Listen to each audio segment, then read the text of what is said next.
Vas-y, c'est bon, ça filme pas. Faut que j'ai l'air un peu plus dynamique. Ok. Je compte un peu mon périple avec l'argent à Memphis. Donc quand je suis arrivée à Memphis, j'avais vraiment 0 $ dans mes poches. Pour mon compte en banque était complètement vide. Et je m'étais toujours demandé si ce serait mieux soit de rester en France et d'avoir peut-être sa voiture, ses parents, pouvoir habiter chez ses parents, tout ça, ou de tenter sa chance aux États-Unis et de gagner mieux sa vie qu'en France. Aujourd'hui, ça fait depuis presque 1 an que j'habite à Memphis et on va voir si j'ai réussi à économiser autant d'argent que je veux et comment je dépense mon argent et surtout si c'est possible de faire de l'argent aux États-Unis.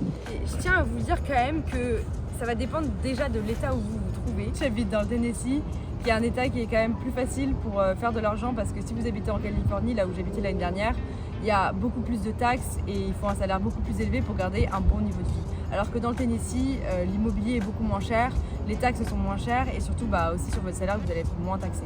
Donc on se retrouve pour faire 1 mois dans mon porte-monnaie devant ce magnifique coucher de soleil. Et donc je vous ai déjà montré, mais je vous ai pas dit le prix de mon appartement, donc ça me coûte environ 1 500 $ par mois. Donc ça peut paraître un peu beaucoup par rapport à peut-être un petit appart qu'on peut avoir à Paris et tout ça, mais j'ai quand même une énorme surface. Et par rapport à l'appartement que j'avais, si vous vous souvenez, à la sororité à Los Angeles, c'est vraiment pas énorme vu que j'ai une piscine, une salle de sport, une chambre séparée et tout ça. Donc à part l'appartement, on va aussi avoir les dépenses d'assurance qui me coûtent à peu près 20 $ par mois et aussi les charges qui ne sont pas incluses dans le loyer qui sont entre 50 et 100 $ par mois. On passe ensuite à la case alimentation. Donc en général je fais mes courses chez Aldi ou soit chez Aldi soit chez Trader Joe's. Moi je trouve que Aldi c'est vraiment top. Ce mois-ci j'ai dépensé exactement 253,08 $. C'est ma dépense, on va dire, principale. Pour la catégorie shopping, je suis pas une grande dépensière pour vêtements et tout ça.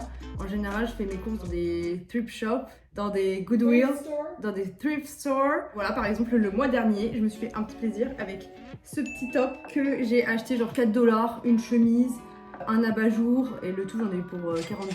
Donc je suis pas une grande dépensière, donc suivant si vous dépensez ou pas, ça va être une dépense plus ou moins grande dans votre budget. Et d'ailleurs je vous conseille vraiment les Goodwill et tout ce genre de magasins quand vous essayez de meubler votre maison, parce qu'il y a plein de verres, il y a plein de tasses, il y a plein de trucs que vous pouvez trouver pour vraiment 2, 3, 4 $.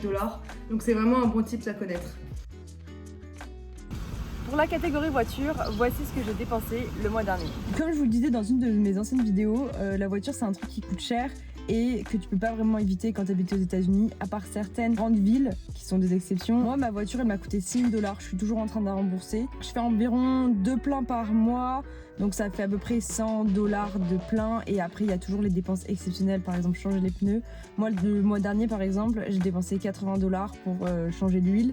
Et je vais bientôt avoir à changer les pneus, donc il faut toujours avoir un peu d'argent de côté au cas où il y a un problème avec la voiture, parce que s'il y a un problème avec la voiture, tu es vraiment dans la... Ce qu'on m'a dit aussi par rapport à pour choisir ma voiture et tout ça, c'est de prendre une Honda ou une Toyota qui sont des voitures hyper fiables.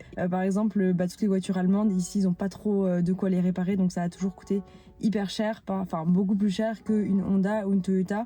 Et surtout que vu qu'il y a des infractions dans les voitures tout le temps, c'est-à-dire qu'ils cassent les voitures pour essayer de... Enfin, ils cassent les voitures, il y a des vols de voitures tout le temps.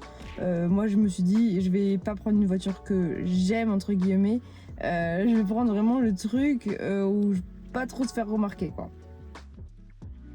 Pour tout ce qui est sorti, sachez que ici c'est quand même plutôt cher. Déjà il y a toujours des frais pour entrer dans une boîte, dans un bar et tout ça, enfin c'est très souvent.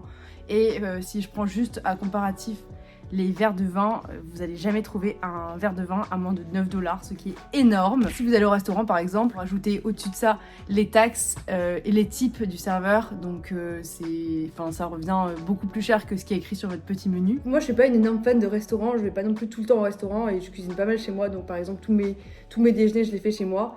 Et sur le mois d'avril, j'ai dépensé 130 $ environ en restaurant, ce qui est quand même beaucoup je pense pour moi. Mais je sais pas pour vous, j'arrive pas trop à me rendre compte. Je pense que c'est l'équivalent de peut-être une fois par semaine en restaurant et dans des restaurants qui coûtent pas non plus hyper cher. Et l'avantage aussi à Memphis, c'est que nos restaurants sont vraiment beaucoup moins chers qu'à Los Angeles par exemple.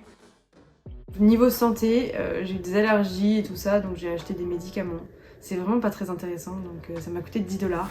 Je pense que ça m'a coûté plus que ça, mais ça a dû être ça doit être dans la case groceries. D'ailleurs, c'est une question aussi que je pense que vous allez sûrement vous poser parce qu'on entend beaucoup que aux États-Unis la santé ça coûte très très cher. C'est vrai, mais en général, si vous avez un travail, vous avez une assurance santé qui est comprise dans votre travail. Ça permet de plafonner ce que vous payez dans le cas où vous avez un accident. Par exemple, si vous êtes rapatrié en ambulance, si vous appelez une ambulance, ça peut rapidement chiffrer à plusieurs milliers d'euros, ce qui est énorme. Un accouchement, ça coûte entre 10 et 30K. Donc il faut être bien prêt et c'est pour ça que je pense que c'est différent la vie ici parce que ils sont quand même beaucoup plus obligés de mettre de l'argent de côté au cas où s'il se passe un truc parce que ça peut très très vite coûter très cher. On passe à une catégorie cool parce qu'on va parler de voyage. Donc ce mois-ci j'ai dépensé environ 255$ en voyage pour un voyage à Miami avec mes copines. Pour le mois d'avril, j'ai dépensé 2404$ et gagné 3230$. J'ai un salaire de 50 000$ par an. C'est plus un salaire d'entrée, vraiment aux États-Unis. Ça peut vous paraître énorme en fait quand on vient de la France et tout ça. Mais quand on prend en compte toutes les dépenses qu'on peut avoir, aussi la vie qui est beaucoup plus chère, ça fait quand même une différence. J'ai pu épargner 826$. Enfin que j'ai pas vraiment épargné parce que je suis toujours en train de payer ma voiture donc depuis presque 9 mois que je suis là donc j'ai toujours rien réussi à mettre de côté, mais dès le moment où je vais déménager pour un appartement moins cher et aussi avoir fini en fait de payer toutes ces petites dépenses qui s'accumulent depuis le début, je vais quand même pouvoir mettre pas mal d'argent de côté, donc je pense que c'est vraiment quelque chose qui vaut le coup. Partir aux États-Unis pour travailler, c'est pas juste une question de faire de l'argent ou pas, c'est aussi toutes les expériences qu'il y a autour, pouvoir travailler avec des Américains, de pouvoir habiter dans un autre pays, rencontrer des personnes qui sont pas de notre nationalité, c'est un truc de dingue, ça paraît un peu bateau mais c'est vrai. Si vous venez ici vraiment pour gagner de l'argent, il faut aussi se projeter sur le long terme, donc il y a aussi tout ce qui est épargne pour la retraite et tout ça, donc je pense que ça vaut pas le coup si vous venez pour quelque chose de 1 an par exemple. Comme si vous venez pour un travail de 1 an, je pense que si c'est dans l'unique but de faire de l'argent, ça vaut pas le coup parce que avec toutes les dépenses qu'on va avoir pour s'installer, ça va être compliqué. Moi j'ai fait vraiment au minimum, donc par exemple tout mon appartement, j'ai eu tout ça pour à peu près moins de 1500€. Je vous avais fait une vidéo dessus d'ailleurs où je vous expliquais tout ça. Ça peut vous donner quelqu'un à qui vous comparez niveau salaire, c'est bien. Sachez que ça va encore une fois dépendre de l'état dans lequel vous vous trouvez. Merci à tous d'avoir regardé cette vidéo et je vous invite à me rejoindre à Memphis devant ce merveilleux coucher de soleil.